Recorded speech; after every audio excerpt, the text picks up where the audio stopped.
पाप के विषय में वास्तविक सत्य। कुछ लोग अक्सर जानवरों जैसा व्यवहार क्यों करते हैं? उत्तर है क्योंकि उनकी रुचि केवल उनकी शारीरिक वासनाएं, जरूरतें और पृथ्वी पर उनके अस्तित्व में ही होती है। एक जानवर की रुचि किन बातों में होती है? भोजन, नींद और लैंगिक समाधान। और जब एक मनुष्य भी केवल इन्हीं बातों में रुचि रखता है, तब हम कह सकते हैं कि वह जानवर के स्तर पर गिर चुका है। परंतु परमेश्वर ने मनुष्य को जानवर के समान रहने के लिए नहीं बनाया। उसने हमें उसकी समानता में बनाया। सदाचारी, धर्मी, चरित्रवान और संयमी और जानवरों जैसी भावनाओं के दासत्व से मुक्त। जानवरों से अधिक समझदारी और शिक्षा हमें उनसे बेहतर नहीं बनाती। पढ़े लिखे, शिक्षित और समझदार लोग भी लालच, स्वार्थीपन, लैंगिक अभिलाषा, क्रोध आदि के गुलाम होते हैं। हमारे अंगों में एक अंग है जो हमारे विचारों से भी बढ़कर सक्षम है। वह है हमारी आत्मा, जो हमें परमेश्वर के विषय सजग करती है। ये किसी जानवर में नहीं होती। हमने देखा कि परमेश्वर ने हमें स्वतंत्र रूप से निर्णय लेने की सामर्थ्य वाले सदाचारी व्यक्ति बनाया है। परंतु निर्णय लेने या चुनाव करने की स्वतंत्रता में ये खतरा भी है कि हम इस स्वतंत्रता का उपयोग परमेश्वर की आज्ञा का उल्लंघन करने के लिए कर सकते हैं। परंतु परमेश्वर ने ये जोखिम उठाई क्योंकि वह ऐसी संतान चाहता था कि स्वयं उसके विषय निर्णय लेने वाले हो। संसार में सारी अव्यवस्था, बीमारियां और बुराइयां मनुष्य द्वारा परमेश्वर की आज्ञा का उल्लंघन और शैतान के प्रति समर्पण का ही सीधा परिणाम है। प्रथम पुरुष और स्त्री जिन्हें परमेश्वर ने बनाया, आदम और हवा कहलाए। जब वे सृजे गए तब वे निर्दोष थे। पवित्र बने रहने के लिए उन्हें ही चुनाव करना था और चुनाव करने के लिए उन्हें परीक्षा से गुजरना था, ताकि वे बुराई का इनकार करें और केवल परमेश्वर को चुने। इसलिए परमेश्वर ने शैतान को उनके पास आने और उनकी परीक्षा लेने की अनुमति दी। इस बात को हम बाइबल की प्रथम पुस्तक उत्पत्ति 2 और 3 अध्याय में पढ़ते हैं। निर्दोषता और पवित्रता में काफी अंतर है। निर्दोषता वह है जो हम एक शिशु में देखते हैं। यदि आप जानना चाहते हैं कि जब आदम सृजा गया तब वह कैसे था, तो एक शिशु को देखिए जो निर्दोष और जिसे भले और बुरे का ज्ञान न हो।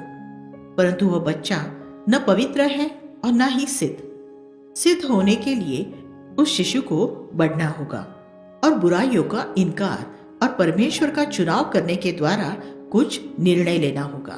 जब हम हमारे विचारों में परीक्षाओं में गिरने से इनकार करते हैं, तब हम चरित्र का निर्माण करते हैं। आज आप जो भी हैं, वह आपके द्वारा जीवन में आपने जो कुछ अच्छे चुनाव किए उनकी वजह से। यदि आपके इर्द गिर्द के लोग आपसे बेहतर हैं, तो वह इसलिए है क्योंकि उन्होंने आपकी तुलना में बेहतर चुनाव किया। हम सभी प्रतिदिन चुनाव करते हैं और वे चुनाव ही निश्चित करते हैं कि हमें क्या बनना है। जब परमेश्वर ने प्रथम पुरुष और स्त्री को बनाया, उसने उन्हें शैतान द्वारा परखे जाकर पवित्र होने के लिए अवसर दिया। उसने उन्हें एक बाग में रखा और कहा कि वे एक वृक्ष को छोड़कर बाकी सभी वृक्षों के फल खा सकते हैं। यह एक परीक्षा थी, परंतु यह एक सरल परीक्षा थी क्योंकि वे ऐसे बाग में रखे गए थे जहां लुभाने वाले कई फलों के वृक्ष थे और वे एक वृक्ष को छोड़कर सभी वृक्ष के फल खा सकते थे। परंतु वे आज्ञा पालन की सामान्य परीक्षा में असफल हो गए। वह इसलिए हुआ क्योंकि शैतान ने हवा को यह कहकर बहका दिया कि यदि वे मना किए गए वृक्ष के फल को खा ले तो वे भी परमेश्वर के तुल्य हो जाएंगे। उस समय आदम और हवा की परीक्षा केवल फल खाने या न खाने की नहीं थी, परंतु उनके परमेश्वर के तुल्य होने की चुनाव की परीक्षा थी। यही इच्छा किसी समय शैतान ने भी की थी और इसी बात के लिए उसने आदम और हवा को भी प्रेरित किया। यह सच है कि शैतान ने उनसे जो कुछ कहा वह एक झूठ था, ठीक वैसा ही झूठ जैसा वह आज भी लोगों को धोखा देने के लिए करता है। जैसा आज भी लोग शैतान के झूठ में फंस जाते हैं, वैसे ही आदम और हवा भी फंस गए। उन्होंने परमेश्वर की आज्ञा का उल्लंघन किया और उनका भी शैतान की तरह ही पतन हुआ। वे परमेश्वर की उपस्थिति से निकाले गए।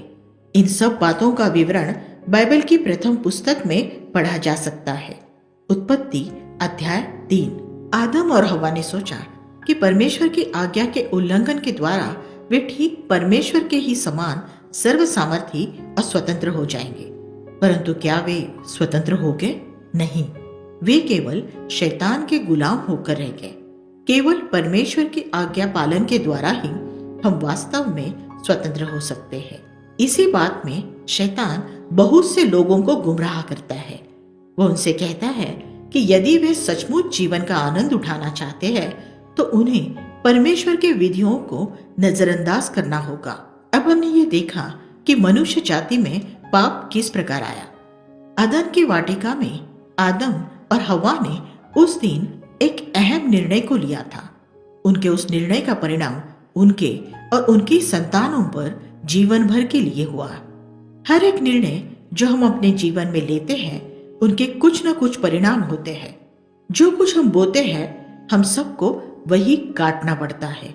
कई बार तो जो कुछ हम बोते हैं उसके परिणाम में हमारे बच्चों को उससे भी कहीं बढ़कर कड़वे फल काटने पड़ते हैं। आदम के विषय उसे और उसकी पत्नी को उनके बाकी जीवन भर के लिए परमेश्वर की उपस्थिति से बाहर निकाल दिया गया। इसलिए हमें ये कल्पना नहीं करनी चाहिए कि छोटे छोटे चुनाव जो हम आज करते हैं वे महत्वहीन हैं, या जो कुछ हम आज बोते हैं उसकी फसल भविष्य में कभी नहीं काटेंगे। परमेश्वर हमें विभिन्न लोगों और परिस्थितियों के द्वारा परखे जाने की अनुमति देता है ताकि हम ये सिद्ध कर सके कि हम संसार की बातों से बढ़कर उससे ही प्रेम करते हैं। हमारी हर परीक्षा का उद्देश्य यही है कि हम इस बात में परखे जाए कि क्या हम सृष्टि की सारी बातों से बढ़कर अपने सृजनहार को महत्व देते हैं। सभी पापों का सार है सृष्टि की बातों को और स्वयं को परमेश्वर से बढ़कर महत्व देना। ये परमेश्वर के मार्गों को छोड़कर स्वयं के मार्गों का चुनाव है। ये परमेश्वर को प्रसन्न करने के बजाय स्वयं को प्रसन्न करने का चुनाव है। केवल व्यभिचार करना, हत्या करना या चोरी करना ही पाप नहीं है। ये हमारे अपने मार्गों का चुनाव है। एक छोटे बालक की जिद में हम पाप की शुरुआत को देखते हैं। पाप हर बच्चे के जन्म से ही उसके स्वभाव में निश्चित होता है और जैसे जैसे वह बालक बढ़ता है वैसे वैसे वह अपने मार्गों को चुनता है ताकि वह दूसरे बच्चों से लड़कर उन बातों को हासिल करे जिनकी वह इच्छा रखता है। जब हम बड़े हो जाते हैं तब भी हम हमारे बचपन के गुणों से बहुत अधिक भिन्न नहीं होते। हम केवल चतुर बन जाते हैं और हमारे तरीके बदल जाते हैं। यहाँ तक कि सभ्य लोग भी वैसे ही हो जाते हैं। वे अपना स्वार्थ, लालच और अभिलाषा को दिखावटी नम्रता और शायद धर्म की आड़ में छिपाते हैं। पाप हमारे रोम रोम में बसा हुआ है। हम धार्मिक कर्मों जैसे प्रार्थना या तीर्थ यात्रा या स्वयं के नियंत्रण के द्वारा उससे छुटकारा नहीं पा सकते। केवल परमेश्वर ही हमें पापों से बचा सकता है। लेकिन जब तक हम बुराई को पाप के रूप में मान नहीं लेते, परमेश्वर हमारा इंतजार करता है। यीशु ने कहा है कि वह धर्मियों के लिए नहीं परंतु पापियों के लिए आया है। उसका अर्थ ये नहीं कि उस समय पृथ्वी पर कुछ लोग धर्मी थे और बाकी लोग पापी थे। ये बात उसने व्यंग्यात्मक भाव से उन लोगों के लिए कही थी जो स्वयं को धर्मी समझते थे। यीशु के कहने का अभिप्राय ये था कि वह उन लोगों को नहीं बचा सकता जो अपने ही दृष्टि में धार्मिक थे। केवल वे ही लोग जो ये मानते हैं कि वे बीमार हैं डॉक्टर के पास जाते हैं। इसलिए हमें सर्वप्रथम इस बात को मानने की जरूरत है कि हम पापी हैं। हमारा कोई भी धर्म या विश्वास क्यों न हो, हम सब पापी हैं। हमने परमेश्वर के पवित्र नियमों का उल्लंघन किया है।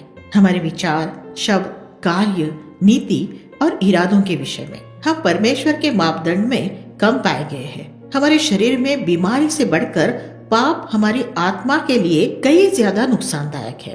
परंतु क्या हम इस बात को स्वीकार करते हैं? शारीरिक संबंध स्थापित करने के द्वारा संसार भर में फैलने वाली खतरनाक बीमारी एड्स के विषय आपकी क्या प्रतिक्रिया है? हमें लगता है कि एड्स ऐसी छूत की बीमारी है कि इसके ग्रस्त व्यक्ति के पास जाने से भी लोग डरते हैं। वास्तव में पाप उससे भी ज्यादा बुरा है। इसमें फर्क केवल इतना है कि पाप हमारी आत्मा को नुकसान पहुंचाता है। ये बाह्य रूप से दिखाई नहीं देता।